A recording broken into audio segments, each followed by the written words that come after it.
much for joining us for tonight's webinar. Before we begin, there's just a few housekeeping items that I'd like to speak to.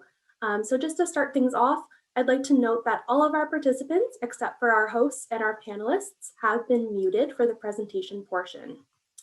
We will also be answering questions throughout the webinar, so please feel free to submit any questions through the Q&A function located on the bottom.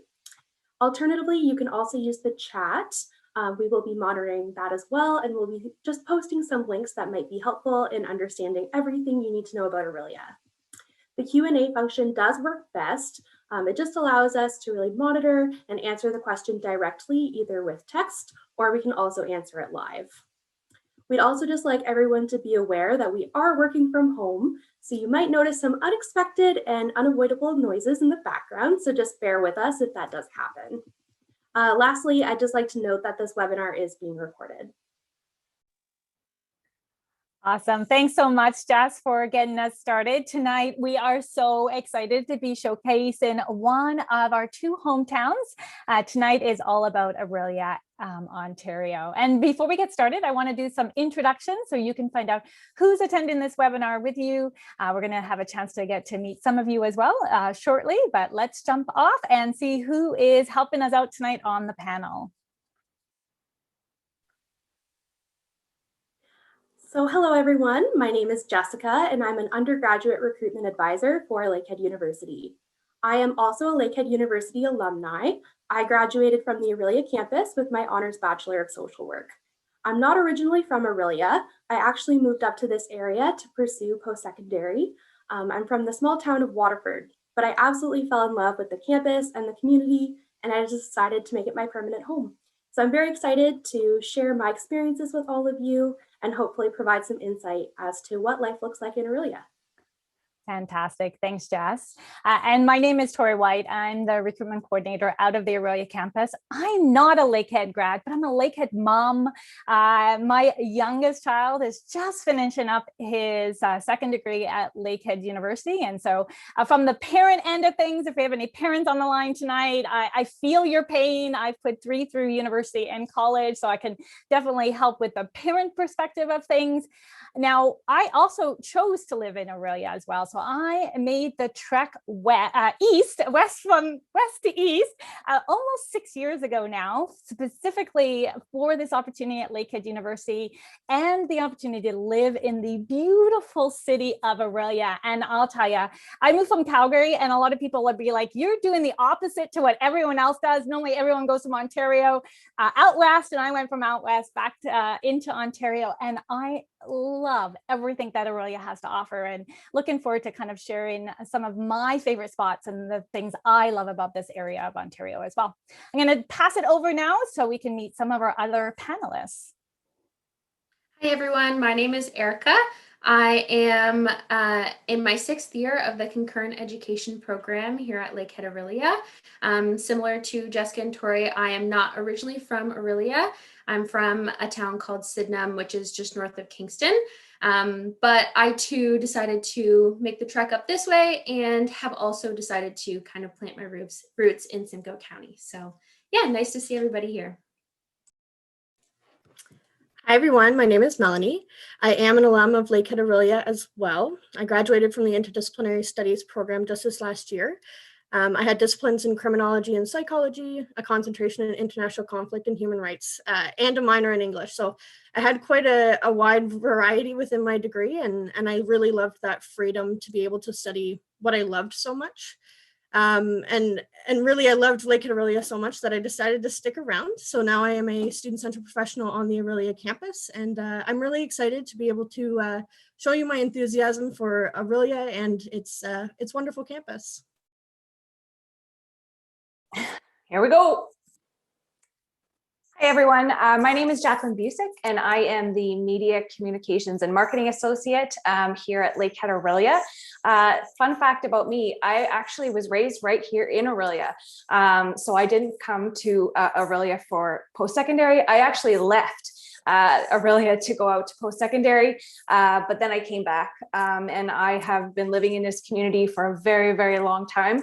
And I'm happy to be here tonight on this panel to give you an inside glimpse of our community, and hopefully help to answer any questions that you might have.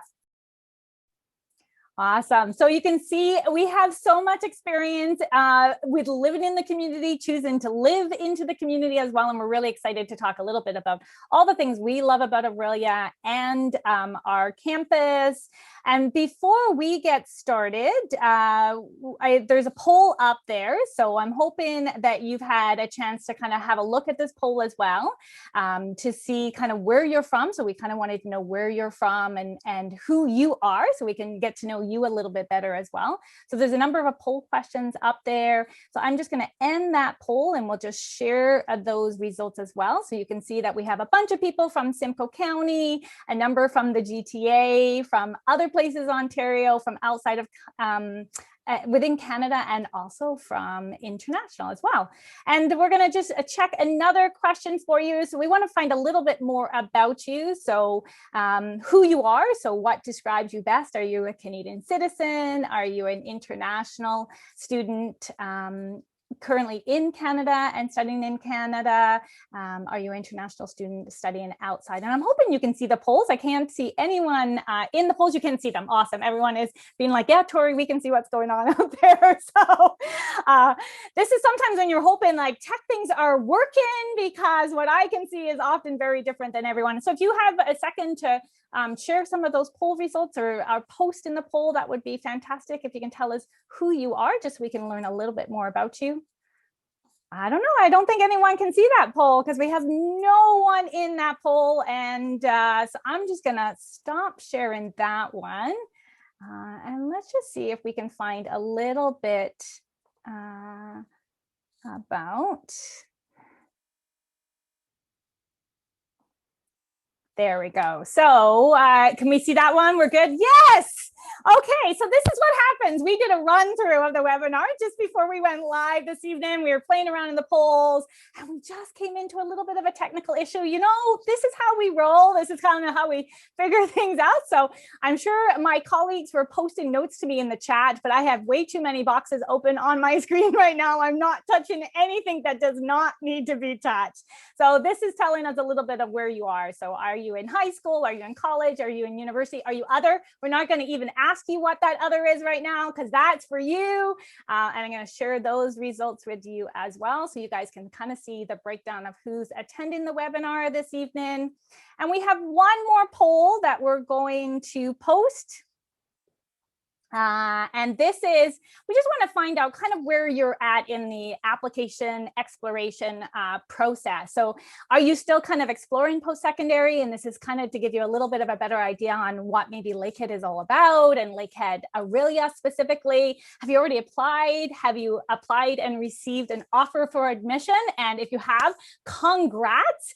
And have you already applied and confirmed? And if you've applied and already confirmed, we cannot wait for you to join us and be a Thunderwolf and be part of the Lakehead family. So I'm going to just end that poll and I'll share the results. And I 100% know what all the tech issues I was having now. So, hey, ladies, next time we do this, I'll be good to go for sure. Awesome. So that is so great. Thank you, everybody who took part in the polls. We just want to learn a little bit more about you. Of course, it is really interactive as well. So please do post some questions in the Q&A as we go through. We will have an opportunity at a number of points in the webinar. We're going to stop and answer some of those questions live as well. So before we get started kind of exploring Orillia specifically, I just want to give you a little bit more background about Lakehead and really what Lakehead is all about. And Lakehead is a unique university and we are far from ordinary. And, you know, we know that some of you are exploring, some of you are applied, and I'm sure a few of you are ready for this next amazing and great adventure. So it doesn't matter where you are. Hopefully this webinar will solidify that Lakehead is the right choice for you. We really do encourage you to ask lots of questions so we can help and work together for making the best choice for you. So before we get kind of talking about the university specifically and the campus, I want you to take a moment and kind of think about these next years, these university years, you know, and what you'd like those university years to be like. And the 4 years that you're in university, or 6 years like Erica, if you're in a professional program or a double degree program, or those of us that kind of go on and do masters and other things, you know, they're kind of some really unique years. And do you want them to be typical? Do you want them to be ordinary? Do you want to be in that group kind of just moving through life with everybody else? Or do you want them to be extraordinary, exceptional, and unconventional? And so we really encourage you to find a university like Lakehead that provides a really transformative education experience that's far from ordinary. So it's an opportunity to really explore adventure and excitement within that university environment. And what's really unique about Lakehead is we really take our learning outside the classroom. And we're going to touch on that a little bit about the smallness of our campus and how that really adds to that student experience. But, you know, we believe in learning beyond the four walls and hallways and really live in what we speak. And so our students have those opportunities to explore the areas around our campus and our beautiful surroundings and really use that as a natural laboratory to enhance their studies while they're studying here with us. And we really believe that education should shape you and shape your future. And so our students have access to renowned facilities and researchers that really challenge you and really allow you to pursue things that you're interested in and things you're wanting to discover and learn about. So Lakehead really is an opportunity to explore knowledge, to expand your knowledge, and to receive a very hands-on education right from that first year of university. So these education really does help to shape you and your future, and really we're there to challenge and guide you and support you. And you know, the amazing thing about Lakehead, and especially the Orillia campus, is the small community sense that we have, and having that opportunities for students to sometimes discover things they didn't know about themselves and take themselves on different pathways that they didn't even know was a possibility or an option for them. So don't let your university years be, you know, normal. Really look at this as an opportunity to pursue something unique and extraordinary and be a part of something very unique and very different. And we are a smaller campus, and with that, it really allows us to get to know our students on a personal level, you know, get to know your profs on a first name basis. And we're a part of a community that really supports every type of team. And we're really proud of the students that attend Lakehead and all of the accomplishments that our students have able to pursue and be successful at. And, you know, as a university as itself, we have lots of things to be proud of, and we're just going to put that bragging hat on for a second. So I just want to brag a little bit about some of the amazing things that Lakehead has done and has accomplished. So this year we were named the #2 undergraduate research institution in Canada. Previous to this year, Lakehead has held that for 5 years for #1 undergraduate research institution in Canada. This really allows an opportunity for our students to be involved in undergraduate research right from their first year. We're among Canada's primarily undergraduate, among Canada's top primarily undergraduate universities. In 2020, Maclean's magazine ranked Lakehead as in the top 10 undergraduate, primarily undergraduate universities in Canada. By the Huffington Post, we were highlighted as being one of Canada's most beautiful university campuses.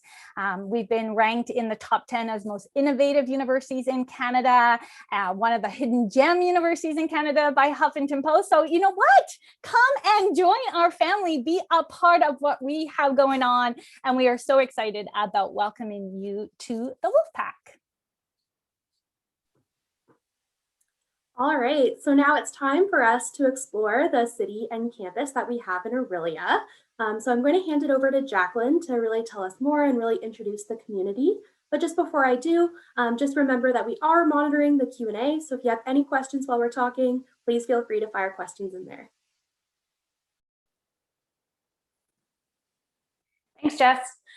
So many of you may be wondering, where is Orillia? I know in the poll just a little bit earlier that Tori did, it showed that many of you are from within Simcoe County. So hopefully you know where we are on the map.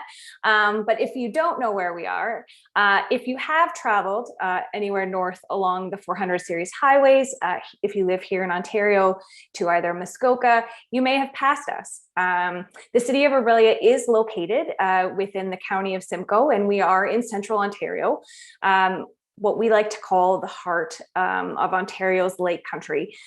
So we are actually located between two lakes, in particular, Lakes Couchiching and Lake Simcoe. So you get, you get a city in between two beautiful lakes. So it is a place to see. We are approximately 90 minutes from Toronto. So if you are within the GTA, we are 90 minutes and about a half hour from Barrie at the junctions of highways 11 and 12. Another significant distance, just in case any of you know the landmark, we're about an hour from Pearson International Airport. So hopefully, if you are in Ontario, you've had the opportunity to come up to Orillia to take a look at us. But if not, we look forward to welcoming you here.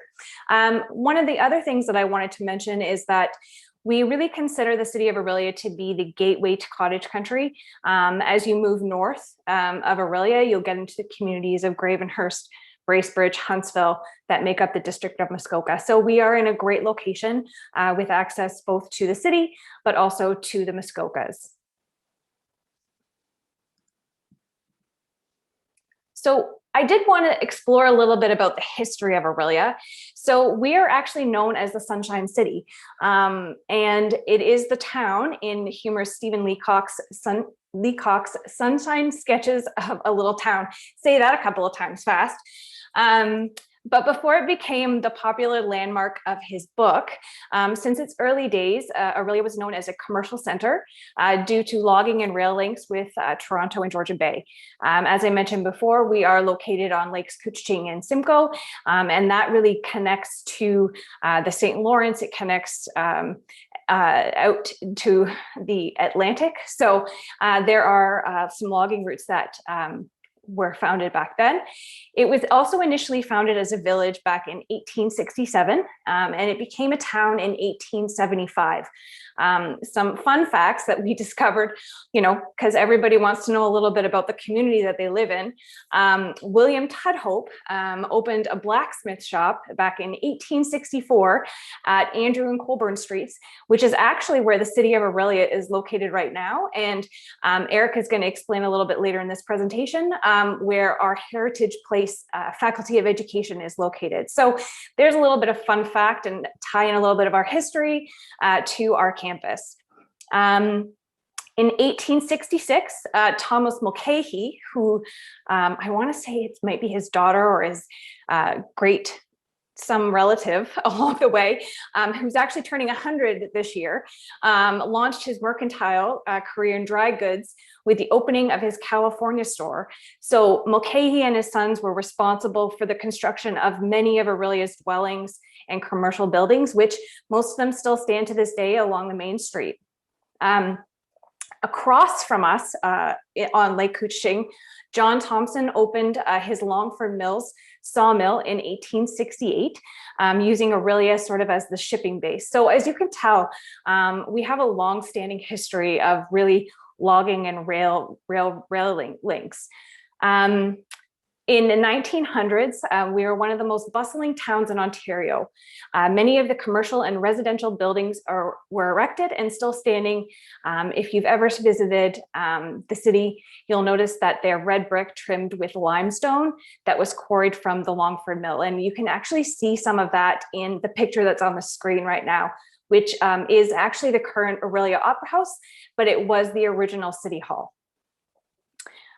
We were incorporated as a city in 1969, and we still remain a very popular vacation spot, as it was almost over a century ago. As I mentioned before, we are an important stop along the Trent Severn Waterway. And if you had noted before, I mentioned humorist Stephen Leacock. We are also known as the birthplace of Gordon Lightfoot. Many of you might not know who that is, but maybe your parents or your grandparents or your aunts, your uncles, or other members of your family might know who that is. So that is also a little piece for history buffs out there about the city.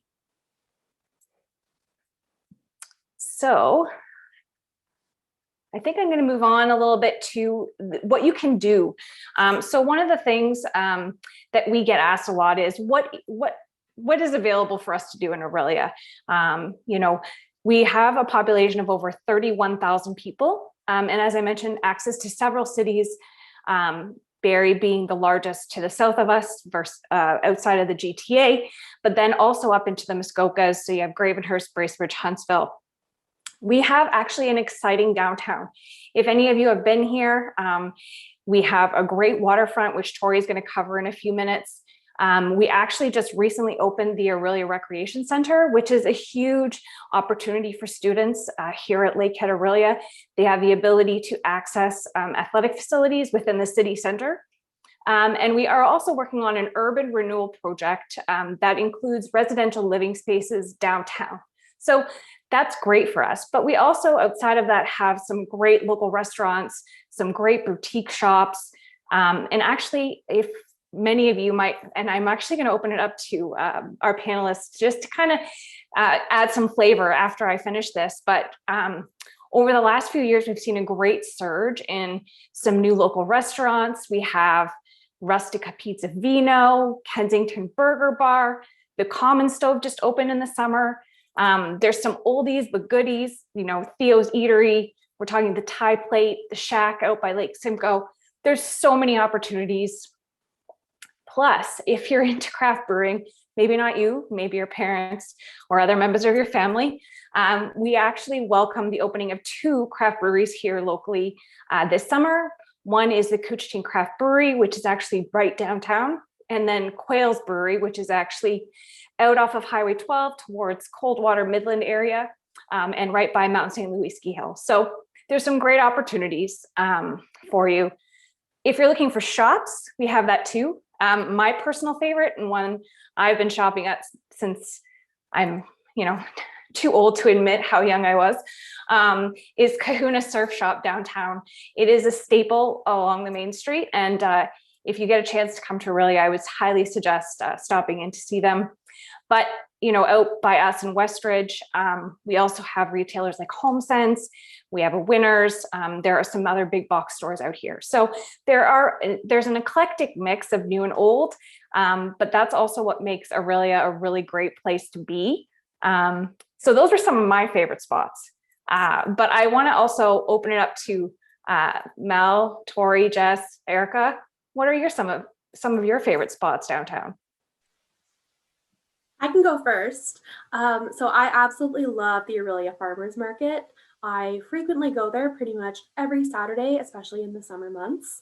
They have wonderful produce, lots of local businesses, and it's always just like a really wonderful walk downtown.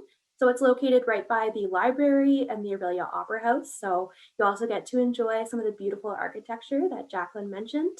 And then I like to go for a stroll and grab a cup of coffee downtown. Yeah, and I live in the downtown core, so I'm really blessed with having access to the downtown. I love when we're out of COVID times how one of my favorite things in the summertime to do and is late night or patio nights in the downtown. Friday nights, you go downtown, the restaurants are open late, there's patios out. This past summer, even during COVID time, they shut down our main street during the summertime. Friday and Saturday nights, I think it was. So all of the restaurants could put all their seating outside and we can actually, and it was so incredible. I also love that some of our audience members are also posting some of their favorite spots. So one of our attendees said about cards and coasters downtown. There are so many great eclectic type of shops. We are not like a big, you know, we have the big box stores, so we definitely have access to all that kind of shopping, but our downtown is so unique. Bakeries, yes. Hello. Gelato place downtown. Sign me up. How many of those can I have in one day? Soft ice cream in like 59 different flavors. Hello. This is why we walk the downtown all the time, because we need to enjoy all the food that's in the area as well. I'm going to pass it over to someone else now. Yeah, one of my favorites that I actually came into for the first time when I was visiting Lakehead as a prospective student was Mariposa Market, which is downtown. So I know that that one is just about everybody's favorite place to go in Orillia. And then another really cool shop that I like to go into is called Alley Cat's Music. And it's a record shop downtown Orillia, and they have tons and tons of really cool vintage records, and they have a whole warehouse. So if that's something that you're into, then that's definitely a place that you should check out. I'll jump in as well. There's so many different places in Orillia, and I was trying to think about it, but every time the one that stands out for me is Theo's Eatery. I go there with my friends for a holiday celebration, and if you need a recommendation, the chicken and cheese tortellini is amazing, and it warms up really well, so it is good for leftovers. That's my recommendation. I'm gonna have to pop that link into the chat now. If you're local, they deliver. Where we like to eat now and forget about the rest of this webinar. We did have a question, and I'm stealing someone else's job for a second, but we had a question about museums in the area. So we've talked about places to eat. I know there's the Orillia is really rich with an arts community as well, incredible arts community. Normally in the summertime, we have an arts night it's called Doors Wide Open. Isn't that right, Jacqueline? What? Yes, Starry Night or Starry Night. Yeah, and it's incredible. You can go around and go into artisan studios and go through the museum and galleries and stuff as well. So we are quite a rich cultural town as far as theater and live music. We're going to talk about festivals soon, so I'm not going to jump the gun. So yeah, should we move on and chat a little bit more about some other things that are happening? Sure. Like Tori said, there's in spring, summer, fall, and even winter, there's something happening here. You can't miss out on something. So, from the Perch Festival in the early spring to the Blues Festival, we have a jazz festival, the Scottish Festival. Tori mentioned our vibrant arts and cultural community, and Streets Alive is our local arts festival. There are so many opportunities to engage in the community, and one of the other most popular festivals in Ontario actually takes place at Tudhope Park, which is just down on Lake Couchiching, and it's the Mariposa Folk Festival. So we have tons of opportunities to engage in the community. One thing that I noticed that I didn't share in the history of Orillia is actually the Stephen Leacock Museum. So you asked about museums. So the Stephen Leacock Museum is actually a historical museum that exists today down on Brewery Bay. And it was the original home of Stephen Leacock. So it is there. It is actually a museum currently. And actually, I don't want to mess this up, but there is a literary festival in town, the Stephen Leacock Festival. And so it's an annual festival that recognizes literary writing. So it's a great opportunity, and there's so much going on at any time. So the other piece is that just down the road a few minutes, if you kind of go down Highway 11 towards Barrie into the GTA, in Oro-Medonte, you'll notice a venue along the road called Burles Creek Event Grounds. It's over 600 acres of pristine landscape. It is one of Canada's largest outdoor event venues. You may be of the generation that has heard of Boots and Hearts or the Big Sky Festival. And so Burles Creek is home to those festivals. It is also played as a setting for a number of other big names. For your family members and friends, they might recognize them, the Rolling Stones. I know some on our panel do, or might have experienced that concert themselves. So the event grounds has the capacity to host over 100,000 people. But it also in the summer, in the years past, has held farmers markets on Fridays and Saturdays, and just family festivals also. So there's so many things to do locally. I think, Erica, you've actually been to Burles Creek and experienced it. Did you want to pop in and kind of, maybe expand on some thoughts? Yeah, absolutely. Yeah, so I have attended Boots and Hearts a couple times now. Unfortunately, not this past year.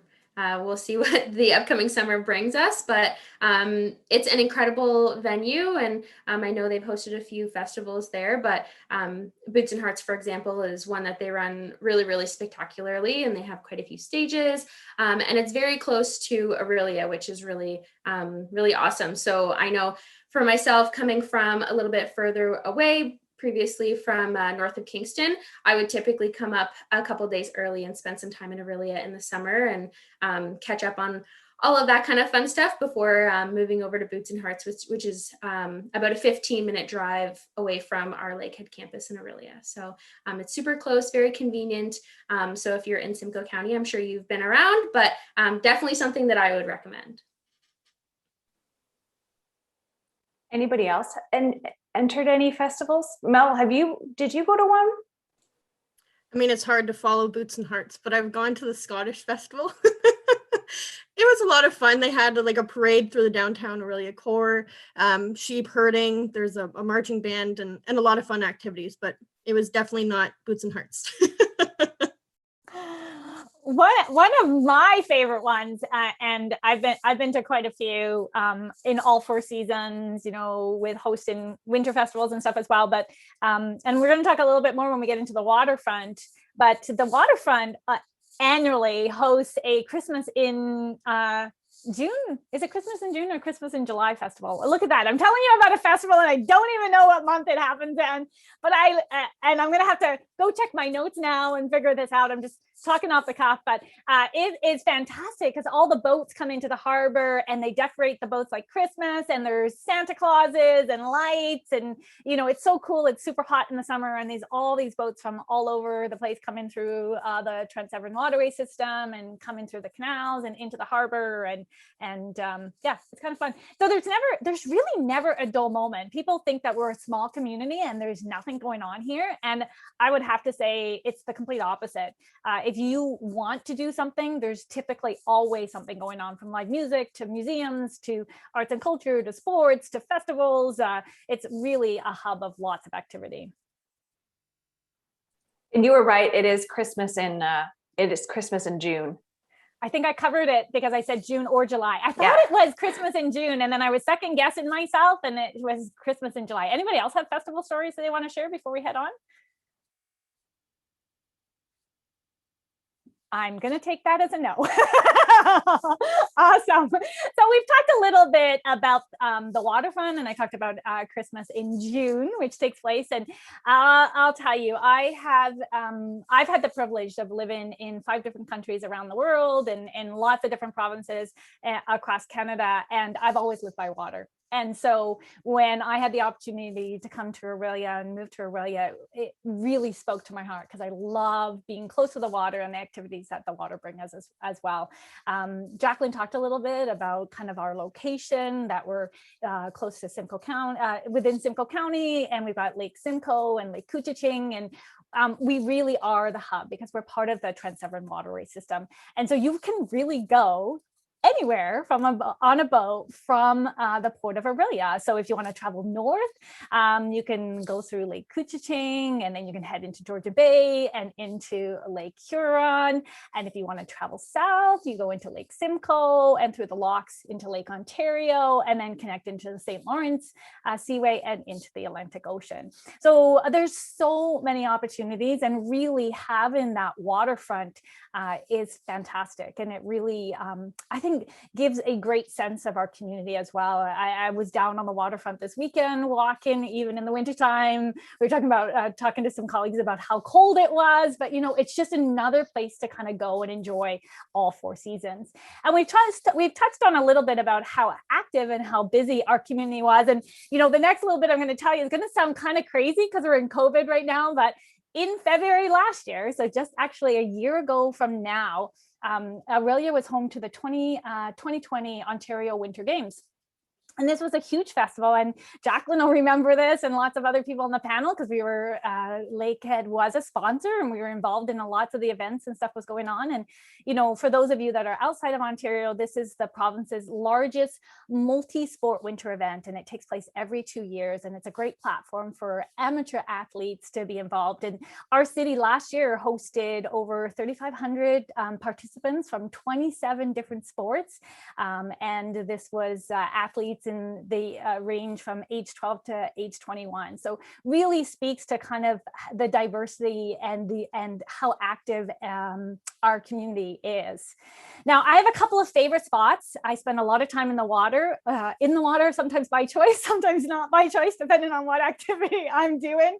But these next couple of areas are kind of places that are close to my heart. So this is Couchiching Park, Couchiching Beach Park, and this is a great park. It's where our dock is. Actually, the picture that we just showed before this, looking over the marina, this is part of that as well. So this is looking at it from another spot. Really becomes the hub of the community. What's great about this is you're steps away from the downtown. So this is not something that, you know, you have to get on a bus and go for 15 minutes and get to the beach. You're actually right in the downtown core and a part of that. So this park is 14.7 acre.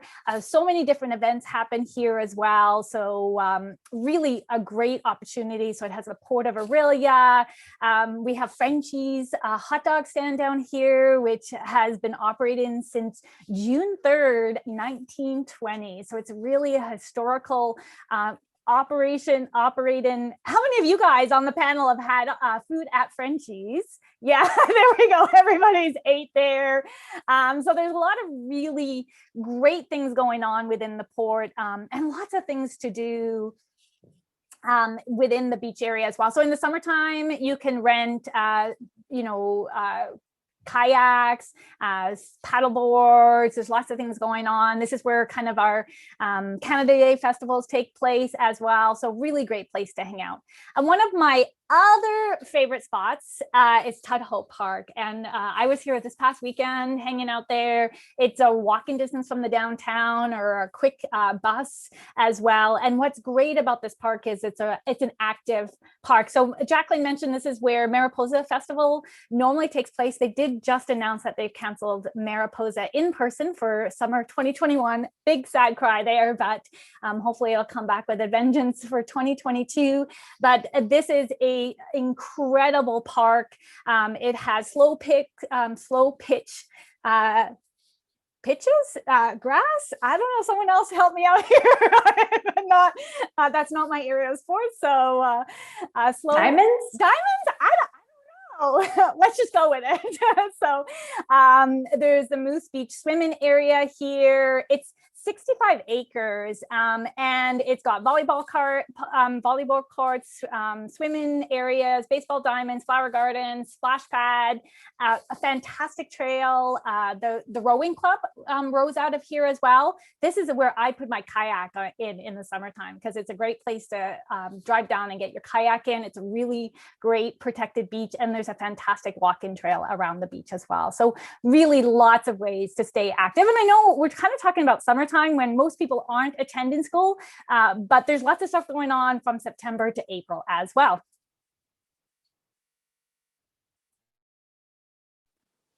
There is a lot happening. And I think the reason why is because tourism in general, just because of the beauty of where we live, is one of the top industries in the county of Simcoe. So I think, just given what we've shown as far as pictures of the waterfront, of, the festivals, there's always something to do. And so it's a great place for people to come and a great place for people to experience. And so I think that's one of the perks of living right here in Orillia. As I mentioned earlier, within an hour radius, you'll find ski hills. We're in winter right now, so unfortunately COVID has impacted the ability to go out to the ski hills, but down cross-country skiing trails are still open, snowshoeing trails are still open. We have hiking trails, as I mentioned, concert venues, there's national parks, we have shopping centers, we have anything, you name it, we probably have it, except for mountains, unless you want to call Blue Mountain a mountain. But that doesn't compare to out west, like Tori was talking about. But some areas that you might want to look in if you come this way to explore a little bit more: Muskoka. You can go to the Bala Cranberry Festival. If you've ever been, it's a unique experience, and you have to experience it at least once if you come this way, as well as antique shopping if you're up that way. It's a great area to look for antiques. Blue Mountain, we'll get into that, but Blue Mountain itself, Collingwood in the Blue Mountain area, there is so much to do, from ski hills, golfing.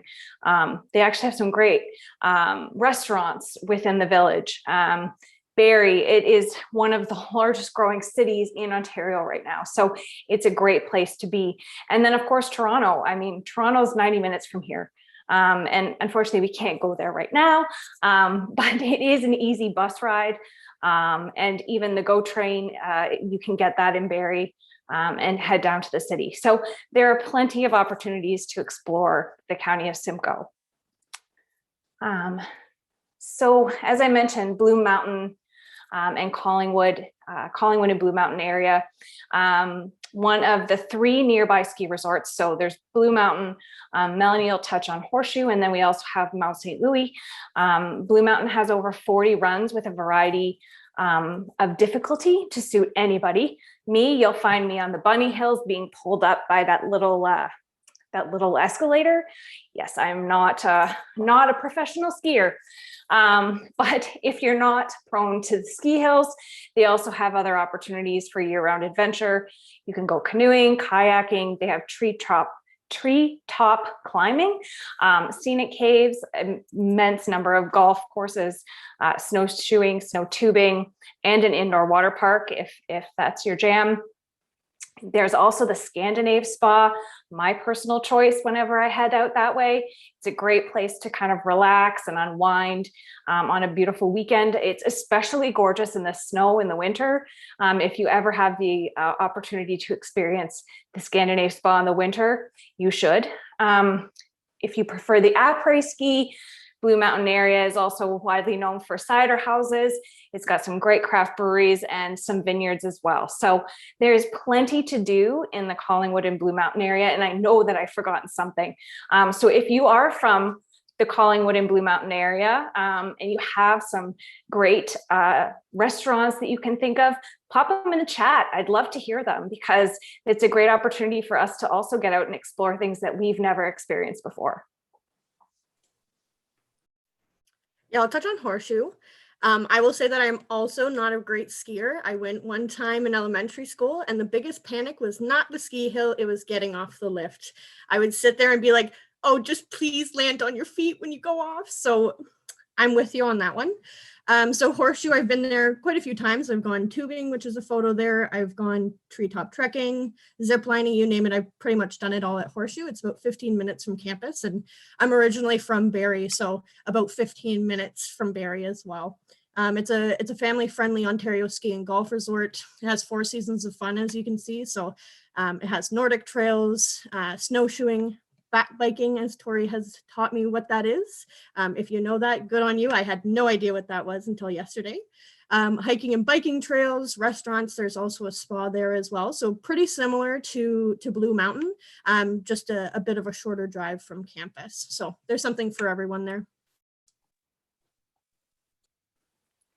Awesome. So we are just coming to the end of our all about kind of the city of Orillia before we move on to a little bit about campus. So it's a great time if you had any other additional questions specifically around the area that our campus is located in, to make sure that you post them into the Q&A. I know everyone's been fantastic about answering those questions, and we do have some that we're going to do live in the next few minutes as well. I just want to kind of recap really about the city of Orillia, and that it does give the opportunity for 4 seasons of amazing fun and opportunities. If we haven't sold it to you over the last, 20, 30, 40 minutes of talking about how much we love this area, then I don't know what else we could do, but it's definitely incredible, that opportunity to have ski hills within 10 to 15 minutes of campus. I'm a Nordic skier, so access to cross-country skiing, fat biking, mountain biking, snowshoeing. Right from campus, we have Scouts Valley, which is phenomenal and incredible. I use that all year round. So many trails, an opportunity to get lost in there, literally and figuratively, depending on what kind of day you're having. Everyone's nodding on the panel because it's a great area for us. Golf courses, fishing, so much going on. So there's, everything from maple syrup pulling in the fall, to Mariposa, to going into Copeland Forest, which is a little bit further from campus, to going skiing and biking at Hardwood, which is just outside of town as well. There's so many opportunities within this area, and I think we have the best of kind of having that small town charm with all the amenities of that larger city. And I kind of brag a little bit that I live in the downtown core, and it takes me all of 6 minutes to get from where I live to campus and go to work. And a couple of summers ago, they were doing some road work, and it was taking me an extra 2 minutes to get to work, and I was getting really grumpy because it was a 9-minute commute or a 7-minute commute instead of like a 6-minute commute. And we're really blessed, and that's the one thing that I can say. If you're looking at Orillia yourself as a city to come to school, or you're looking at this for your son and daughter, super easy to get around town with lots of amenities without feeling lost. And I think that's the one thing that's really nice as well. So we're just going to pause for a question, and Jess has been curating our Q&A, so she's going to throw some questions to us live, and we'll see how we answer those. Yeah, so let me just say thank you so much for all of your questions. We really appreciate all of your engagement. There's some really great questions here. So to start off, we do have a question for our panel. Is there any transportation that is provided if we go back within the community? So is there transportation between Barrie, Innisfil to Orillia? Does anyone want to touch on that? Jacqueline, do you want me to start off? I think we have it. I think we have it a little bit later on in our tour when we talk a little bit more about campus, but everyone who attends Lakehead Orillia does have a U-Pass. So the U-Pass does give you access to the City of Orillia transit system. It's a great transit system. The buses do pick up right on campus, right outside of our residence building. They run every half an hour on the hour and half hour. And I'm sorry, whoever slide, I'm now taking all of your information away from you. You're gonna have to come up with something more creative to talk about that. So that's fantastic. We also have Link service that picks up right on campus as well. And Link service is a commuter service between the City of Orillia and City of Barrie. So it's great transit between the two cities. I think it was about $3, $4. Am I wrong? Can someone correct me? I believe it was $3. Okay, perfect. Yeah. So I think it was $3 one way, and it does run continuous all day. And it was running in the point that it allowed for students to commute from Barrie to come to school in Orillia, and vice versa. So early runs and later in the day runs as well. So that's a great service. We have Northlands that picks up right in town as well. So Northland, if you're not familiar with what that is, it's kind of like a Greyhound service. So that gives you access into Toronto. I've ridden that many times into the city of Toronto, really easy access for getting into the city of Toronto. And then if you're wanting to do GO train service or GO bus service, you have that from Barrie. So you can pick Link service into Barrie and then access the Greyhound, GO bus or GO train from Barrie as well. So really getting around. You don't need to bring a car. There's lots of public transit available in town and in the area. Anybody else have anything to add? And I'll turn my mic off for a few minutes.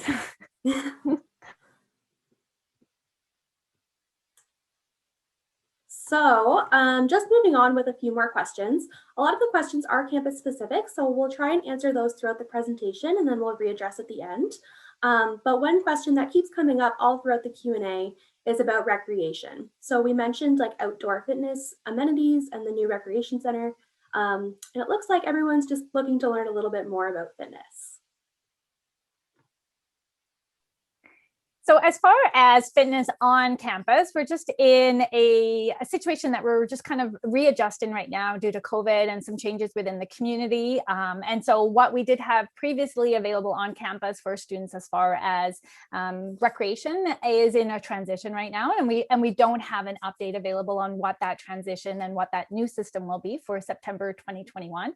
I will let you know, however, we do have athletics available on the campus. So we have varsity sports, club level competitive sports, and recreational sports. We have quite an active athletic community at the Orillia campus.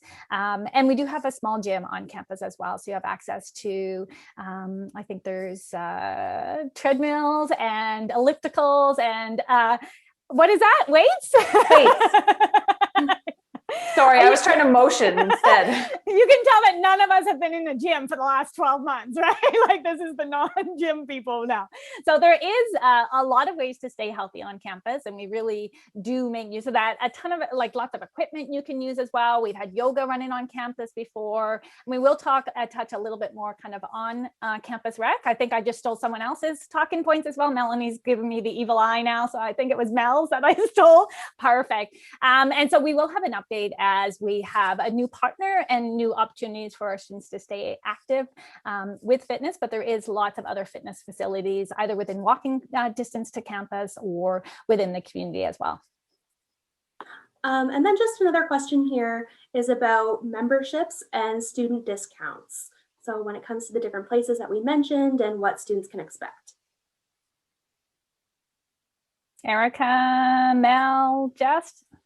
I can chime in for the Orillia Recreation Center specifically. So we do, there is a student discount at the Orillia Recreation Center. So if you are looking for recreation kind of beyond campus, if you're looking to get into the pool or whatever means that might be, there is a very reasonable price for the Orillia Recreation Center student discount. So you can check that out on their website as well. I don't know if I can really speak to like Horseshoe or Blue. I don't know if maybe Mel can speak to that. I can speak somewhat. So when I was a student at Lakehead, there were various events planned. So our student union is really great about planning different events to get students out in the community. So in my 4th year, a bunch of us went tubing at Horseshoe Valley at a discounted price. There were also trips to Blue Mountain, Toronto, Niagara Falls that students are able to access. And those are really fun, and it's a great way to really explore Ontario and get off campus. And I'm going to add to that because I know that the student union does offer some discounts for students that you need to present as a, with your valid Lakehead student card at the time. But I'm going to pop that link in to the chat, and you can kind of take a look at what some of those discounts are that are available that have been organized through the student union for current students.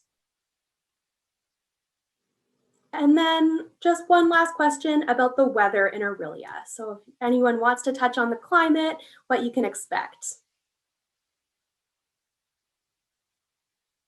No one wants to say, I love it. I think we have a little, I told you I was going to turn my mic off for a few minutes. I did. It was a few minutes, I promise you. I love Orillia because we have such variety. We have days where we have like 30 plus degrees in the summertime and it's stinking hot and humid and you're wondering how you're going to sleep overnight. And, it's great if you love to be outside. And then we have days in the wintertime when we have beautiful snowstorms and blowing snow and winter conditions. And, it gets down to -12, or the odd day we'll get a really cold spurt of -20 or whatever. But I really love that variety, and it really provides a lot of, we're not kind of in the same day for very long. And so our falls are beautiful. This fall was incredible. I had a couple of days in November that I went hiking, and I was in a tank top and shorts still in November. It was like a +19, +20, +22 days. So I would say we have the best of everything in the sense that we have 4 distinct seasons. If there's a season you don't really like that much, don't worry, it's going to be gone in a couple of weeks and something else is going to move in weather-wise. So we have a little bit of hot and sunny and humid, we have a little bit of cold and snowy, we have a little bit of rain, and then we have spring. So it is, for those of you, and I did see the question, I think it was kind of someone had lived in Winnipeg and in Thunder Bay in Northern Ontario, it is a little bit different. I've lived in the West as well, and on the prairies, that winter is very different than our winter here. Ours is a wetter winter, if that makes sense to you. So more moisture, a little bit more snow. Orillia is quite well known for being in snow belt. I bought a snowblower, so that's fantastic. I don't mind when it snows anymore, but I do love those seasons. I'm gonna let everyone else kind of chime in if they have something to say as well. I'll just mention that one of the things that I learned about Lakehead is that you're really taught as a student to embrace every single season. So if right now you are not a fan of winter, that's okay. And honestly, that's quite relatable because when I moved up here, I was very nervous for the winters. I was like, oh my goodness, I don't know what I'm going to do. I don't know what kind of activities. But there's so many different events that really challenge you to get outside and step outside of your comfort zone. So yeah, it's always a lot of fun. And then does anyone else have any comments before we move on? No? Okay, so thank you again for all of your questions. Keep them coming. I'm really enjoying reading them and we're happy to respond to them. For those of you who have not had your questions answered, just bear with us and we'll answer some more later on. Awesome. So we've talked a lot about the city of Orillia. Now we're going to talk a little bit more specifically about our campus in the city of Orillia. And I did see there's lots of questions in the Q&A that are campus specific. So please be patient with us and hang on just a little bit longer while we talk a little bit about campus. So Lakehead Orillia was established in 2006 in this beautiful cottage country. We feel so blessed that we get to live and work and our students get to learn in this incredible county and this area. And so today our Orillia campus is home to about 1,500 students with a student to faculty ratio of 13:1. So this is really where the learning is really amazing because of those small class sizes and that engagement that our students get to have.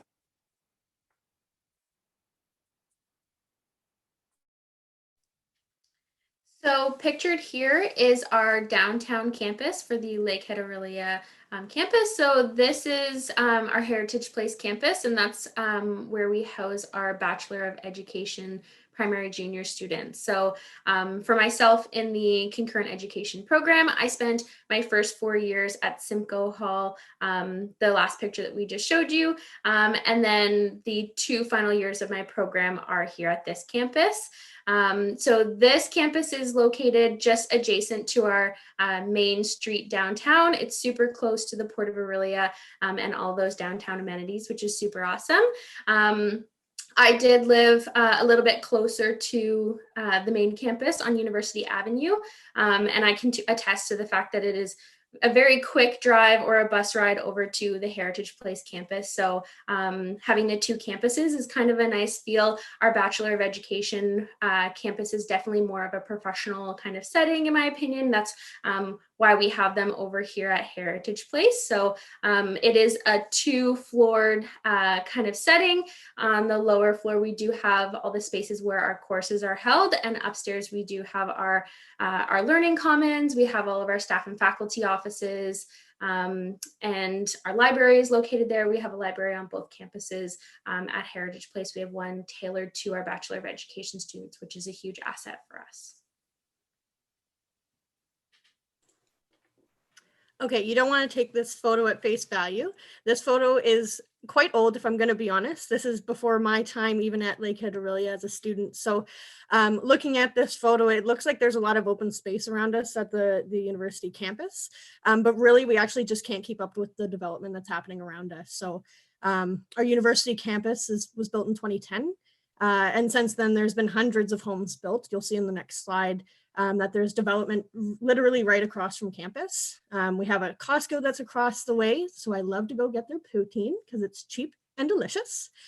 I will talk about food more often, I'm sure. And there's a lot of new restaurants that have also opened up. So there's a plaza just down the road a lot of people were excited about the Starbucks that opened up there because we didn't have a Starbucks in Orillia. So if you're coming to the Orillia campus, you're lucky you've never not known Orillia with not a Starbucks. So you're lucky in that aspect. Our campus is in an area that's called Westridge. I also lived in the Westridge area.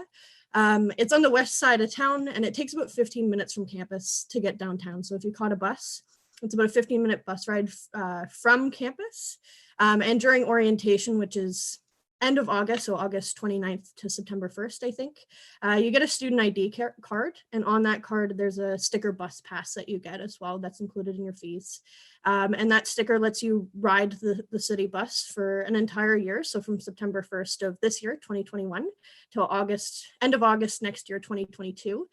So crazy to think about that. That's so far away, but that allows you to ride the bus as much as you want for an entire year. And within a 5-minute bus ride or so from campus, if you caught the bus there, we have Walmart, there's a Best Buy, which is like a tech store, cell phone store, a lot of restaurants, there's local gyms as well for anyone looking for memberships there, other grocery stores, and a lot of student housing. So on the next slide, you can see this development, and that's actually where I lived for 2 years in Orillia. So really nice to be able to just catch the bus and get to campus within 5 minutes in the morning.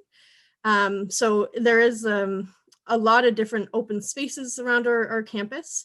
But as you can see, our campus is small but mighty.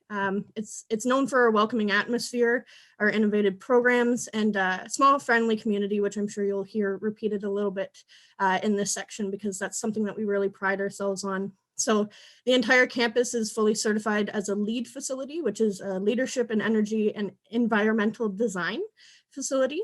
It's complete with an academic building, which is referred to as Simcoe Hall, down on the bottom right, a residence, bookstore, and open style cafeteria. So the cafeteria and bookstore are located in the same middle building there, and then our residence on the left-hand side.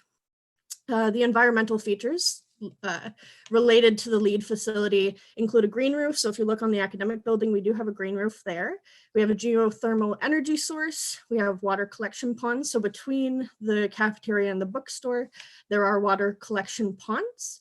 A lot of natural lighting and bright open spaces. So you'll find when you come on the Orillia campus, we have a lot of windows, which makes for really nice natural lighting and a really open and warm atmosphere, I would say.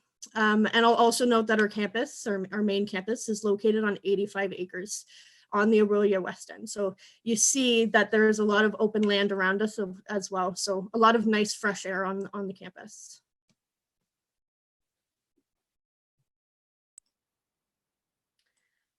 Awesome. So this is our Lakehead Orillia residence here.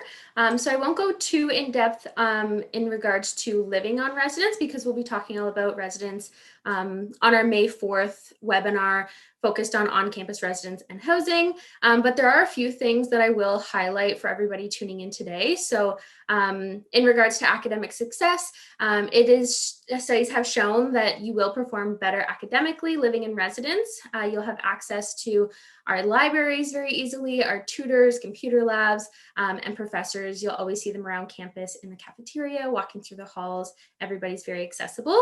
It's super convenient.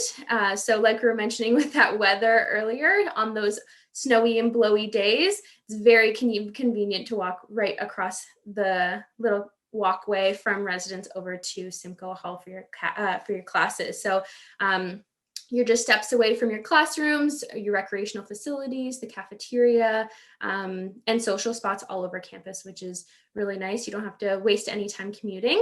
There's enhanced safety and security. So all of our buildings on campus are very safe and secure buildings.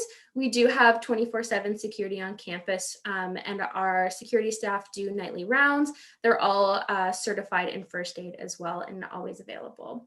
And then with events and supports, in living in residence, you'll have access to a lot of our on-residence events and programs that are always happening either on your floor that you're living on or building-wide, which is always super fun. You'll have a chance to meet people from all over the world and make some really cool, long-lasting connections that I'm sure all of us can speak to. they're really great accommodations. So all of the rooms are very spacious and they're furnished, which is super helpful. So you'll come with a phone, cable, internet, a mini fridge, all that kind of stuff. You have a desk and a chair in there, which is super helpful if you're making a trek over to Orillia. And then it's very economical as well. So living in residence, it's an all-inclusive expense. So there's no surprises or hidden fees, which is really nice.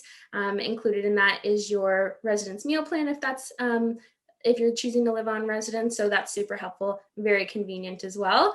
And there's a lot of transitional supports as well. So for some of us moving to Orillia from a little bit further away or living away from home for the first time, there's tons of resources, supports, and people around to help with that transition. So I always had a great experience in residence. It's something that I always recommend to incoming students, whatever year you're coming into, whether it's your first year or if you're coming in for the Bachelor of Education program. It's a very inclusive and welcoming space for every student. So definitely something to check out.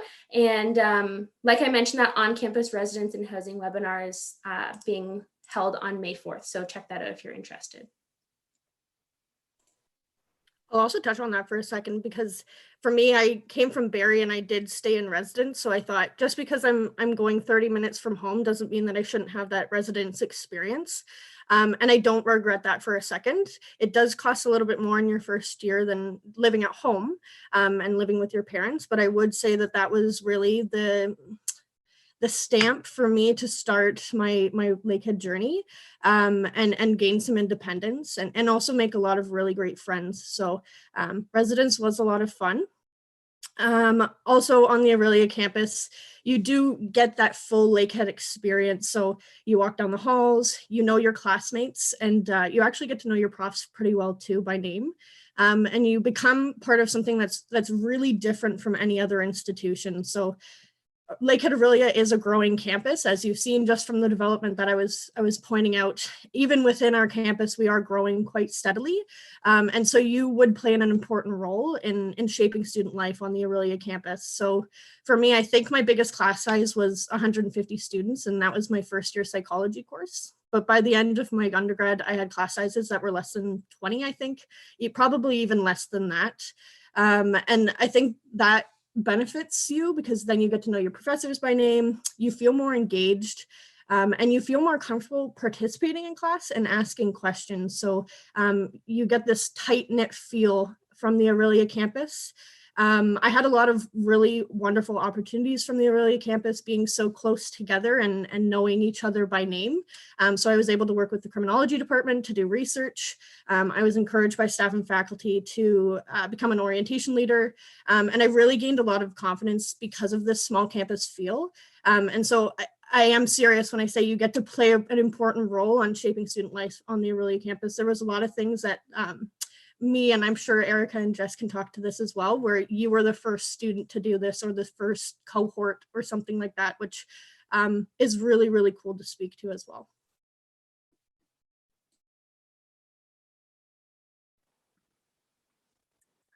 Thanks, Mel. So transitioning from that part, we're going to talk a little bit about lab space. So I'm not sure how many of you are interested in science-based learning, but our labs, which one of them you can see up on the screen right now, provide our students with a safe, practical learning experience where you're provided with skilled training in the sciences, talking biology, ecology, chemistry, and physics as future scientific researchers. So our lab courses provide you with complementary application to the theoretical lecture courses. That's a lot to say. So for example, animal biology includes a mandatory lab component that connects the lecture material directly to hands-on or experiential learning for students. So like most of our other classes, we try to keep them small, and that's something that Melanie just mentioned, that our class sizes are small, so you get to know your peers as well as your instructors. So most of the labs that we have no more than 15 to 20 students in them. And so again, that kind of helps build that student-professor relationship. And the better the relationship you have with your professor, the more doors that could be opened. So as Melanie explained, she was able able to intern as in the criminology program. So those are some of the experiences that can come out of that. We have had many of our students get hired by profs to complete research during the school year or over the summer. And in one case, the student even got their research published with their professor. So that's sort of that small class size, welcoming community feel, also combined with that undergraduate research component. So that is really one of the great benefits of coming to an institution like Lakehead University, specifically our Orillia campus that we're talking about today. Some of the projects touching on that our undergraduate students have had the opportunity to be part of include funding grants from NSERC, or the Natural Sciences and Engineering Research Council. We have some students working on research projects with Environment Canada, the RBC Blue Water Project, and we have some professors that are doing some work with the Lake Simcoe Cleanup Fund. So there's tons of research opportunities. And additionally, we provide our students with the opportunity to apply for employment in our work study program. I did notice that there was a question in the chat in the Q&A. Sorry, Jess, if I'm overstepping a little bit, but are there student jobs available on campus? So the work study program, these are positions that students are employed or can be employed as research assistants. There's opportunities, but also opportunities to be employed by physical departments on campus. So Tori, who's leading tonight's webinar, she employs students through the work study program to act as tour guides, as well as recruitment assistants during the school year. So those are opportunities that you can get here on campus. And our undergraduates who do also participate in research work opportunities have the chance to participate in research conferences. So some of our students that are doing research with our professors actually go and present at national conferences, which is a great opportunity to experience that alongside your faculty. We also have a Research and Innovation Week held annually. It's actually coming up March 1st to 5th, so in a few weeks now. And so students are able to present their research findings at that too. And that is an invaluable experience that you can apply to any of your future endeavors. So if that is something that you're interested in, 100%, Lakehead Orillia is for you. You have that opportunity with that direct connection to your peers and your faculty. You know what was so great, Jacqueline, when you were talking about work study, and I'm looking at our panel tonight, and each Jess, Mel, and Erica, who are all were current students, and two of those individuals are now employed by Lakehead. We're all work study students. So Erica worked for me for a number of years in undergraduate recruitment. Mel worked in Student Central and assisting with Student Central with students coming in. Jess worked with our international department and international students. So these are great examples of not only, learning whatever you're studying, but enriching that learning and experiences while you're on campus, and developing incredible opportunities to build relationship, build on your skills, and work for employment. And I love it when students come back to me afterwards and be like, hey, Tori, can you write a reference for me? I'm doing this. I just wrote a reference for someone who's going on to do a master's program now that worked for me like 3 and 4 years ago. And it's so great because it's that connection that we have with the smaller campus. So I just loved looking across the panel and seeing all these amazing people involved in kind of everything they've done on campus as well. Just to echo that, I absolutely loved the work study program. And I can say that you don't have as much competition as you would at some larger institutions, which really makes Lakehead unique. And I just really valued all of the connections that I made, and it really highlighted my campus experiences. So just to take a look here, you can see 2 really great pictures of our campus.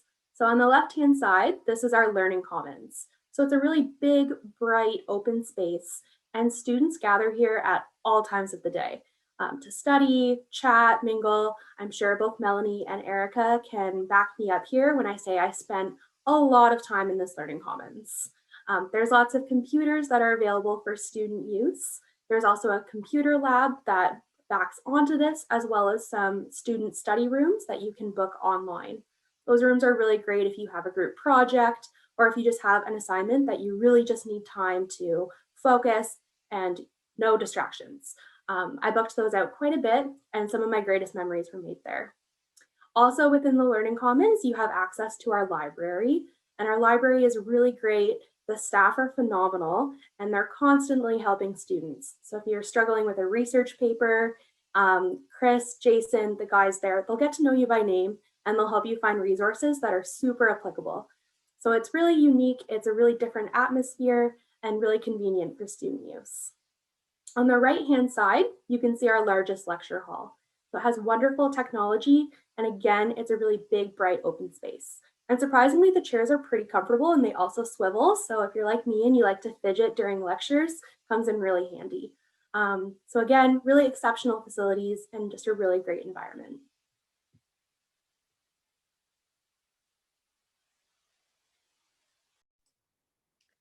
So this picture here shows a little sneak peek of our cafeteria on campus. So for students living in residence, you'll be spending a lot of time here. For students living off residence, you'll probably also be spending a lot of time here.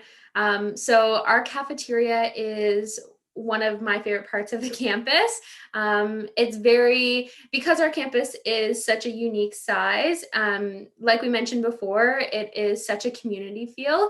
And I remember when I was first touring Lakehead in high school, one of the cafeteria staff was saying that when you come here, this is your new home, and at home a lot of people love to be in the kitchen or their parents cook for them, and that's a staple of being at home, and so they want to make that similar feel while you're on campus. So it's really personalized service. You get to know all of the staff at the cafeteria very well. A lot of them would know my order before I even got up to order it myself. So they get to know you, you know them. It's a really nice atmosphere there.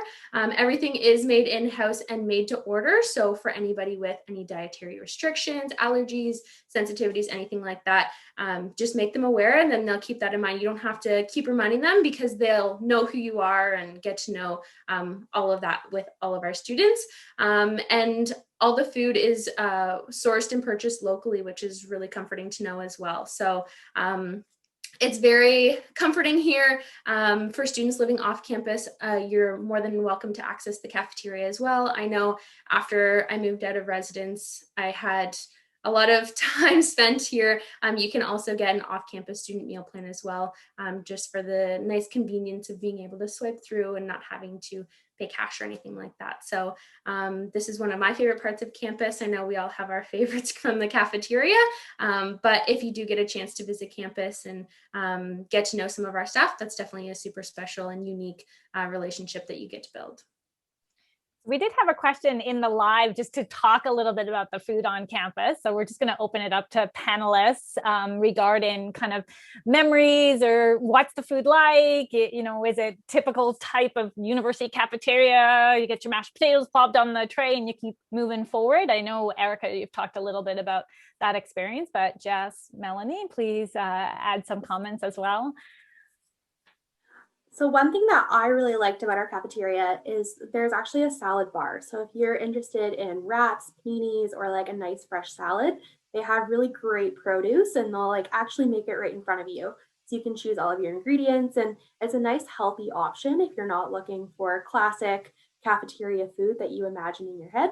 That really surprised me about our campus and I really enjoyed it. Also, they have really great daily specials, and one of the highlights for me was just their willingness to accept recommendations. So if you have a recipe from home that you really love, they actually have a board and you can actually submit that recommendation, and they're always happy to give it a shot for you. I mentioned I lived on res, so I also used the cafeteria in first year, and I actually think about it now because I haven't been able to use the cafe in a year, and I think about their hash browns so often. It's kind of ridiculous, actually. They have like the best full breakfast ever. So again, another recommendation for Melanie. Eat their full breakfast. It's pretty good. A funny story I guess I can share with everyone is within the first couple weeks of university, you're trying to meet new people, and and become friends, and you're not quite sure where you're going to really fit in and who you jive with. And I went down for breakfast one morning and grabbed one of those Starbucks Frappuccino cup things. And a girl in line said, "Do you want to sit with me today for breakfast?" And I was like, "Oh yeah, sure." And we sat down for breakfast, and I spilt the Frappuccino Starbucks thing all over myself. And she was so nice about it and was like, "Oh my gosh, here's some napkins." And I totally embarrassed myself. And I remember going back to my res room being like, that girl's never going to talk to me again. I've just embarrassed myself. And that is my best friend. I lived with her for 2 years outside of residence. So maybe don't spill coffee all over yourself, but the cafeteria has some good memories for me as well. Yeah, I can second that. I remember in first year, I spent a lot of time in the cafeteria with my friends. You get into a good routine, but it's also such a great place to meet other students, both living in residence and living off campus. So everybody bonds over their favorites from the cafeteria. And on Wednesday night, pasta night, you know that all your friends are going to be in line there. So it's definitely a community gathering space. So great place to meet friends. And that kind of segues into our green spaces on campus. We have tons of green spaces and social spaces around campus for studying, socializing, and learning. And so we have spaces all around our campus, both on and off. So like we mentioned with Scouts Valley, just across the way. That's a really great place to go for a hike and kind of get away from it all. But we do have tons of spaces around campus, both in Simcoe Hall, in residence, in the cafeteria, but also green spaces all over. And there's tons of hiking trails and really great opportunities kind of get away and connect with nature if that's what you're looking for, or just to kind of do some bonding with your friends. There's tons of opportunities really close to campus. Awesome. So the Orillia campus is actually a fantastic place to relax, to study, and to call it your home. And I think it's Melanie who said this is, or Erica, I'm not too sure which one, but this is your home. This is your home for the next 4 years, 5 years, 6 years. And so we want you to have that experience. Now, we have not been able to offer in-person campus tours for almost a year now. We shut down, I think it was March the 15th, 16th last year. Kind of hard to believe. We would love to be able to welcome you to campus, to actually walk around a campus. We love guiding people through our campus tour and seeing that amazement when we walk past people and we know everybody by name, and we pop into offices and be like, "Hey, there's Mel, let's just talk to her for a second," or "This is Katie," and "Hey, how you doing, Dawn, and what's for lunch today?" It's really that family approach, and we can't do that, and we're super sad about that. But we want to let you know we are launching next week live virtual campus tours. In no way does this replicate the actually being on campus, but it's a great way for you to hang out with us for an hour or so and walk around a campus just like we're doing today with a live tour guide. You're going to be able to attend our live virtual campus tours on Tuesdays at 11 a.m., on Thursdays at 6 p.m., and on Fridays at 1:30. Registration will be going live tomorrow, and so this is a great time to connect with us again and actually walk around our campus virtually with us. I promised someone that I would ramble on about this work-study program, but I can seriously talk for hours about getting involved on campus, and I think all of us can probably speak to this in one way or another, but getting involved on campus opened up a world of opportunities for me that I didn't even think were possible. So beginning with orientation, Lakehead provides you with this opportunity to get involved, have fun, meet new people, and create connections that last well beyond that orientation first year experience. So whatever your thing is, if it's student government, leadership, maybe gaming or volunteering, we do have no shortage of opportunities for you to get involved on the Orillia campus. So we have a number of clubs and associations for you to get involved with, and they cater to students with similar needs. So through our student union, you can either join a club or create a club depending on your interests, which is a really great opportunity as well. So your on-campus activities can actually be tracked and used later on with your resume. So we kind of refer to it as an academic or non-academic transcript. So anything that you do outside of the classroom can go on a co-curricular record. I'll refer to it now as a CCR because that's what I always revert to. But it basically tracks any extracurricular involvement and skills that are associated with that activity. So by the time that I was finishing my undergrad, my CCR was up to 6 pages, and they were all vastly different positions. So I started as a student worker at Student Central at the advice of one of our staff members that knew me. And I was like, I don't know. So I applied and I did get the position. And I remember being so scared to pick up a phone. Like that's how not confident I was in myself at that point in time, which it's so funny for me to be on a webinar and be a full-time staff member now and look back at that. But that really got my feet wet and helped me gain that confidence I needed to be in order to take on those bigger roles on campus. So some examples on my CCR are a student ambassador with recruitment. I went to the Ontario Universities Fair. I was a student model. So in a couple slides from now, you'll see a picture of me. I'm in a striped shirt. I was a student model. I'm on Lakehead advertisements. I was an orientation leader, as I mentioned previously, and your work study position can also go on your CCR. So I think I can really credit that to the small campus, the supportive community, and the confidence I gained. In my second year, I remember Katie Fraser, who works in our international department, coming into my class and being like, do you want to study abroad? And I was like, no, absolutely not. That is definitely not something that I could do. I could never do that in a million years. And I actually studied abroad for a semester in the UK. And I think that was probably one of the most formative experiences of my life ever.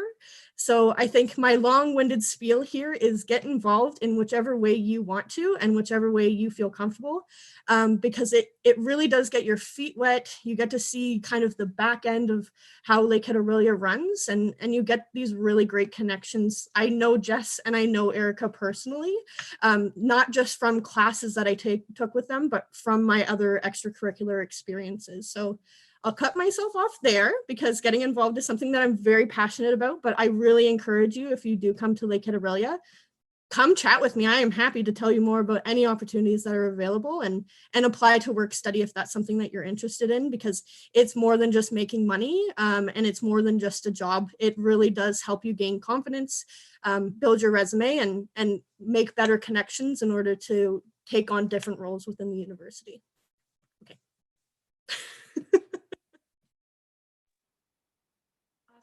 So one of the best parts of the Lakehead Orillia campus is that we offer 4-season activities. So we were chatting a little bit earlier about all the different things you can do in the summer and in the winter in Orillia. But here's a few things that we offer.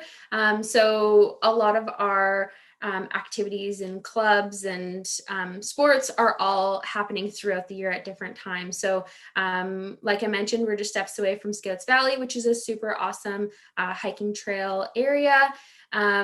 We also have several varsity club and rec level teams. So we have golf, we have indoor soccer, we have basketball, dance, equestrian. They're all offered at Lakehead Orillia, and most of them are for both men and women.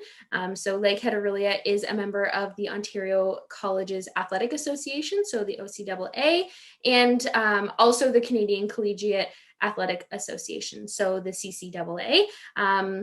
So we have tons of different varsity and rec teams that you can join. And then, like we mentioned, there's tons of clubs that happen year round as well. So there's a lot of different opportunities to get involved all throughout the year, whatever you're comfortable with, whatever you want to challenge yourself to be uncomfortable with, there's tons of opportunities. So definitely something to check out and get involved with. So if that's something that you're interested in, you want to learn more about, you can join us. We're also hosting a webinar on how to get involved and active at Lakehead, and that's taking place on March 2nd. So we do recognize that the transition to university can be pretty nerve-wracking while exciting at the same time. Often students are experiencing a huge whirlwind of emotions, and one thing that we just really want to highlight is at Lakehead, you're never alone.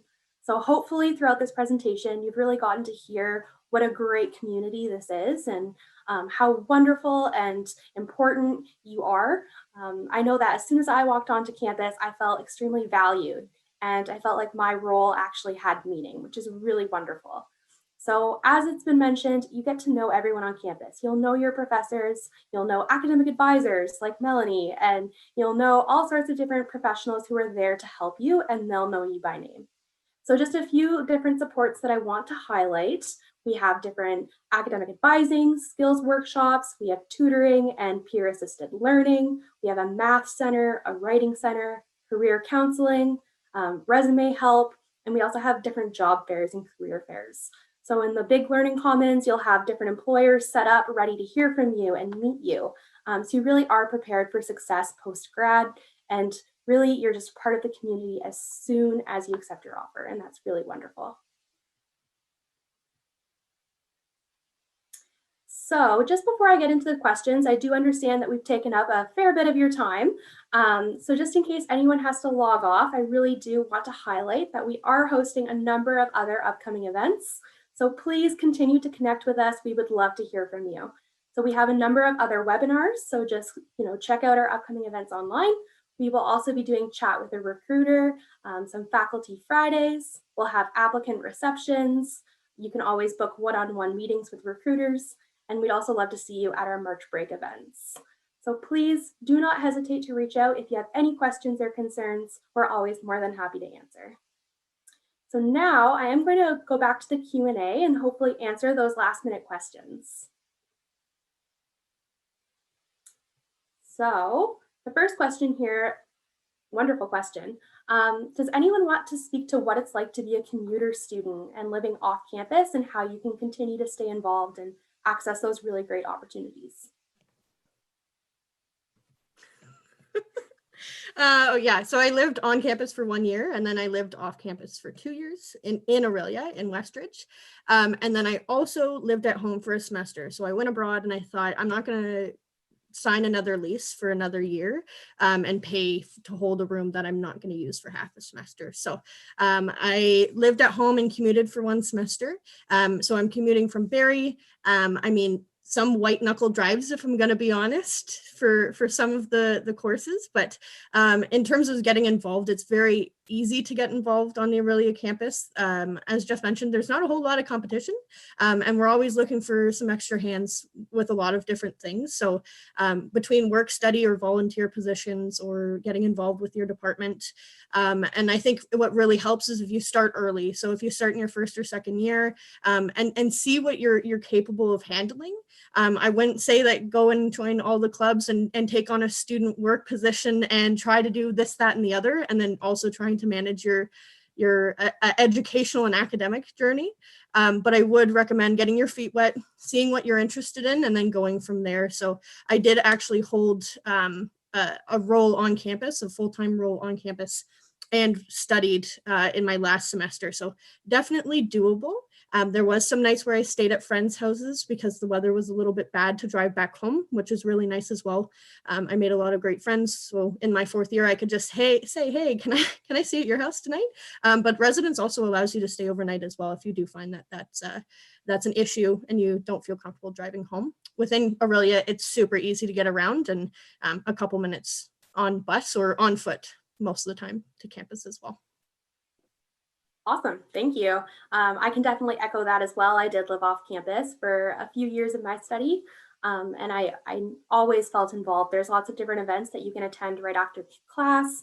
I know we have lots of student appreciation days, so it wasn't uncommon to walk in and have no idea that this was taking place, and all of a sudden be greeted by like therapy dogs and just be like, would you like a free cinnamon roll, or here's some hot chocolate, and it's just considered normal. So there's always lots happening on campus. So our next question is about the fall and kind of what to expect, whether or not things will be in person or online. A great question, and one that we're receiving a lot. So does anyone want to kind of take it? I always can as well. All right, I'll just continue. So right now, we're kind of just waiting to see how things unravel. It's definitely a very unprecedented time, and the safety of our community members remains paramount. So we'll continue to update our students and applicants as the situation evolves. As soon as we know anything, we'll let you know. And yeah, just stay tuned. And we have a website online where you can track all COVID related updates. So I encourage you to also stay current. All right. Now this one might be a really great question for Melanie, just to talk about FastPass and course registration. So students are wondering about services and supports to really help with that process. I saw that question and I was like, ooh, that's me. That's really actually what my role is. So as a student center professional, to give you a bit more background, I do admissions, I do academic advising and financial aid. So 3 different but really big roles within my title. So for course registration, typically course registration for fall winter opens in June. Typically at the end of June, you can see the timetable beginning of June, and you have a couple weeks to browse before registration actually opens. But we know when you're coming to university for the first time or trying to learn our systems that it is quite confusing. You don't know what you're looking at. So we do have a FastPass registration event that runs at the end of June. I would recommend that you keep your eyes open for emails and updates on our website. So essentially you would come last year because of COVID restrictions. We had to do that all virtually. So it would be a webinar that you attend and I run you through how to register for courses, understand your program requirements, and a bit more about the Orillia campus as well, if that's where you're attending. So we do definitely assist you with that. We don't kind of feed you to the wolves. You are a wolf with us and we will definitely help you out with that one. So if you do have any questions or anything like that, you can actually email me. I'll put the chat. I'll put my email in the chat, but come June, you should be able to register for classes for fall winter of 2021, 2022. All right, so now we have another question here about offerings of education courses and which campus you can expect to study at. So for intermediate senior classes, as for where they're located, and then just what to expect in concurrent and consecutive. I'm not sure if Erica or Tori, if you'd like to take this. I'll start on this. So if you're a concurrent education student, so that means you're doing 2 degrees, the first 4 years of your degree will be primarily focused at the University Avenue. So that's kind of where your classes are. You do take a education class in first year of that first degree and an education class in second year that is taught out of the University Avenue. So you don't have to go anywhere else. Everything is home. That's where your classes are. Everything goes on that campus. Once you transition from your 4th year into your 5th year, or what we consider your professional years or your education degree, it depends on what level, what grade level you're doing, to which campus you're going to be attending as a consecutive education student or in that upper year. So our intermediate and senior program through our Faculty of Education is going to be run out of our University Avenue campus, and our primary junior component of our Faculty of Education program is run out of our Heritage Place campus. And as Erica mentioned, this is a professional program, and so it's very different than kind of your undergrad. And as that is set up that way, Heritage Place is actually set up with that professional state, with those kind of mock classroom kind of situations, and access to the community as well. So 4 years at University Avenue, and then 2 years at Heritage Place for primary junior, or 2 years at University Avenue campus for intermediate and senior. Erica, was there anything you wanted to add? Not necessarily. I could go on and on about the concurrent ed program for sure. But I will throw in there, if anybody has any specific questions in regards to concurrent ed, definitely connect with Tori and or Jess. And then I'm more than happy to chat with any upcoming students about any specific questions, but the program is super phenomenal. I am doing the concurrent education program. I'm in my 6th and final year of the program. Woo. But I did, like Tori mentioned, I did my 4 years at the University Ave campus, which I call home. And then I am last year and sort of this year at Heritage Place for my 2-year Bachelor of Education program. So like Tori mentioned, the building is set up in more of a professional setting, but it's also very unique so that the classrooms are not set up at all in lecture style kind of settings. It's very collaborative and fosters a lot of collaboration between your peers. And so it's a really unique setting and very different from what you'll experience in your undergrad if you're doing the concurrent education primary junior. So like I mentioned, I'm more than happy to answer any questions tailored to the concurrent ed program. Just reach out to Tori and or Jess and I can reach out to you. And we will be hosting a March break open house event that's going to take place over the 5 days of March break. And Erica, if I am incorrect in speaking this, will be a member of our student panel as one of our events in March break open house. So it's a great way to engage with current students. I just want to comment too, we've had some questions about COVID and processes moving forward. Everything we've talked about tonight has still been running even through this COVID year. So all of the academic advice and student workers, I have students working for me this year remotely. I had students working for me all last summer. We've still been doing math help, writing center. We've still been doing everything that we've talked about kind of campus-wise, other than kind of athletics, which we haven't been able to run any varsity programs this year because all of that was shut down due to COVID. But just because we are in a remote learning situation this year, running our classes synchronous and asynchronous, our community is still vibrant. Our community is still running. There's lots of activities going on. We have student appreciation coming up this Friday, Thursday, Friday this week as well. We're heading into reading week this next week. So this we talk about this campus, but this really is beyond the physical building. It really is a part of who we are as an institution and how we approach things. So everything we've talked about as far as services and supports, orientation was all done virtually last year as well. So lots of great ways to engage. I'm going to pass it back over to Jess to post a few more questions. Great, thank you, Tori. So we have another question here about signing up for residence. So I'll just let you know that our residence application will be opening at the end of this month. So you still have lots of time to apply, so don't be stressed if you haven't done that yet.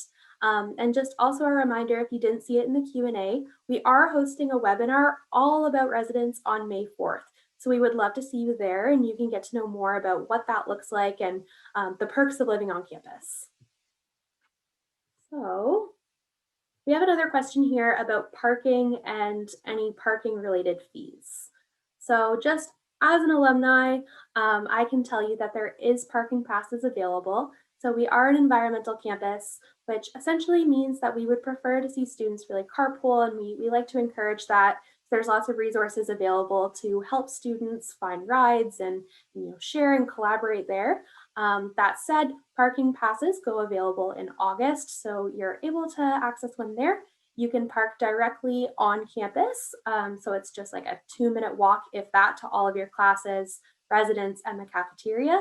And then we have an additional lot available. It's just a bit farther, so you can expect to walk like 5 or 10 minutes. Not sure if anyone has anything else to add about parking.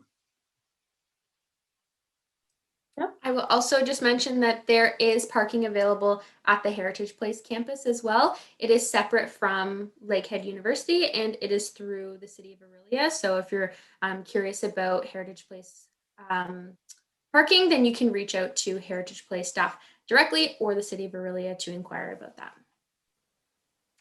And I noticed, Jess, that there was a question about parking in residence. So yes, there is parking available for students that are living in residence.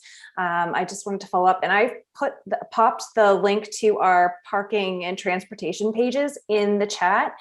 So you can find information on our fees and links to what Erica was talking about, where the City of Orillia, the Heritage Place lot application page. And I did see there is also a question in the chat. Are you guaranteed a spot? So I will let you know, this is not like some universities, you're in a specific lot, in a specific number parking lot. That's not how we work here. We're an environmentally friendly campus. We really encourage students to use alternate methods to campus. So you do have a parking pass. It's not a designated spot. We do have times at the University Avenue, everyone's smiling because you know what I'm going to talk about. We do sometimes have times where it's like all of the classes let out at the same time, around the same time, all the classes there's another whole batch of classes trying to start. And for like 10 minutes, the parking lot is extremely full. Everyone's trying to come and go all at the same time. And I just say, breathe for a second and it's going to empty out and you're going to get a spot. But yeah, that happens sometimes. And so, yeah, just beware, if you, most of the time you're able to kind of come in, get a spot and pop into campus. But Murphy's Law would probably be that day you're running a few minutes late is the time that, the one day that it's a little bit more challenging to find a spot on campus. And we do have the park-in at Rotary Place as well. So that does give alternate access. Lots of students do. We have off-campus housing. So we are a university city, and we also have a college in town as well. So there's tons of off-campus housing. Jess, Mel, and Erica also talked about living in Westridge, and this is kind of individuals that purchase houses and rent them out. I did see there was a question in the Q&A too about kind of single person finding accommodations.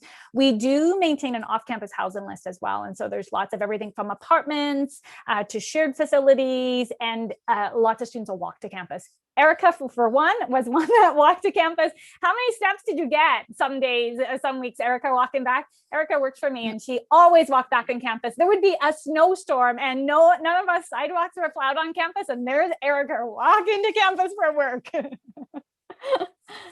Yeah, many times walking to and from in a snowstorm, but it's so close. A lot of the Westridge housing, mine wasn't even the closest, and it was only a 10-minute walk from my house right to class, which was super, super handy. If you like to sleep in like myself, then it is a very close, brisk walk to campus for sure.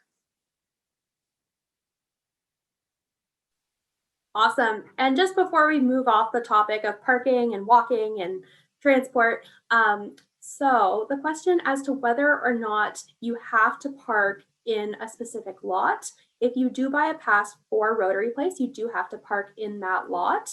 If you buy a pass for University Avenue, you have to park there. And then if you do have a pass for Heritage Place, you have to park there. But those are really the only three options. So just be really clear as to where you're purchasing for. So up next, we have a question just about whether or not it's possible to share a bathroom with a friend in residence.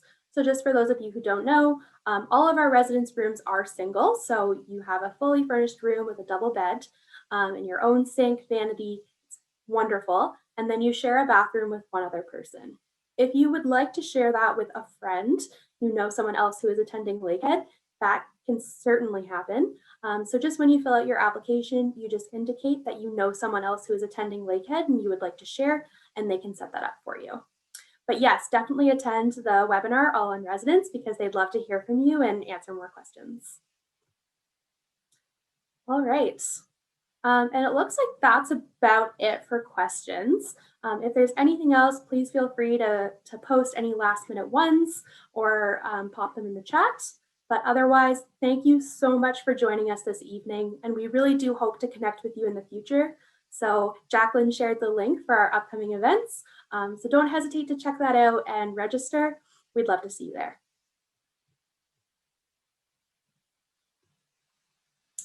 We also have our social media accounts here, so please connect with us online.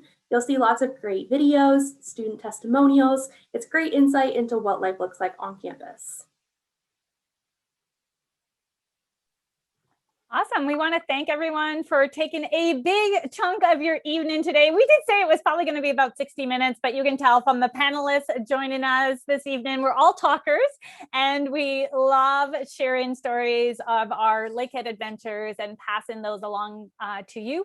We're hoping we got all the questions answered in the Q&A. If we didn't, please email as a question to recruit@lakeheadu.ca, and we'd be more than happy to follow up or book a meeting with us and connect with us another way. We want to thank you guys so much for taking some time, and we look forward to welcoming you to campus in the fall, hopefully, if that's your start term. Thanks again, and have a great rest of the night.